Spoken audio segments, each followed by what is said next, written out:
इल्म जो है वो मोमिन का गुमशुदा खजाना किस तरह से है? अच्छा, मजे का सवाल है। इसकी जो मुझे समझ आती है वो ऐसे है कि जब हम खाना खाते हैं तो और उसको हजम करते हैं। ये वैसे मुझे भी डाइजेस्टिव सिस्टम पढ़ने के बाद कुछ इस तरह की बात समझ आई थी जो मैं आपके साथ शेयर करता हूँ।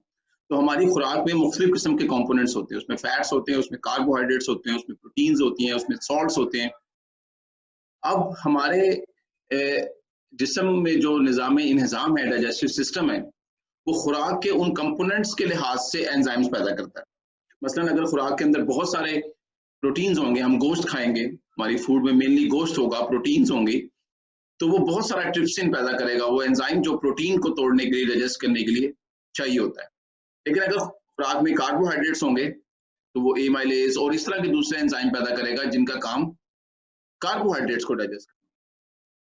अब मजे की बात यह है कि एक अनपढ़ आदमी जिसको protein, fats, carbohydrates, digestive system का कुछ पता नहीं, जिसको लिखना पढ़ना भी नहीं आता है, लेकिन उसका डाइजेस्टिव सिस्टम, उसके न्यूरॉन्स, उसका ब्रेन फूड में मौजूद इन कंपोनेंट्स की केमिकल कॉम्पोजिशन को समझता है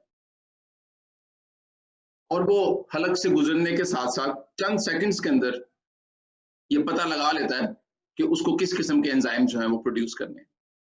एक ऐसा आदमी जो पढ़ा लिखा नहीं है, जिसने कभी तालीम हासिल नहीं की, लेकिन उसके ब्रेन के पास प्रोटीन, फैट्स और कार्बोहाइड्रेट्स को डिस्टिंग्विश करने की कैपेबिलिटी मौजूद है, वो उसके अकॉर्डिंगली एंजाइम्स पैदा करता है।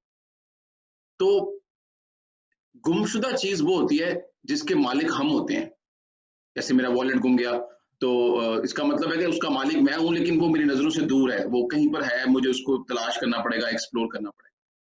बिल्कुल इसी तरह जो इल्म है वो हमारे अंदर मौजूद है, वो हमारे दिमाग की तहों में मौजूद है, अशरफुल मखलूकात होने की वजह से वो हमारा हिस्सा है, लेकिन वो हमसे, हमारी नजरों से दूर है, हमारी समझ से परे है। हमें उसको एक्सप्लोर करना पड़ेगा, उसको तलाश करना पड़ेगा।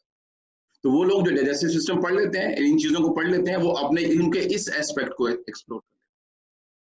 अगर आप फिजिक्स पढ़ते हैं तो आप उसके उस एस्पेक्ट को एक्सप्लोर करना शुरू कर देते हैं। अगर आप केमिस्ट्री पढ़ते हैं तो आप उसके उन एरियाज को एक्सप्लोर करना शुरू कर देते हैं। लेकिन इसका ये मतलब हरगिज नहीं है कि जो केमिस्ट्री पढ़ने वाला है वो फिजिक्स के पोर्शंस को, जो फिजिक्स पढ़ने वाला है वो बायोलॉजी के एस्पेक्ट्स को डिस्कवर या अप्रोच नहीं कर सकता है। इसीलिए मैं कहा करता हूँ कि साइंस में कोई बाउंड्री नहीं है। ये डिपेंड करता है इस बात के ऊपर कि आप क्या चूज करते हैं और क्या सिलेक्ट करते हैं।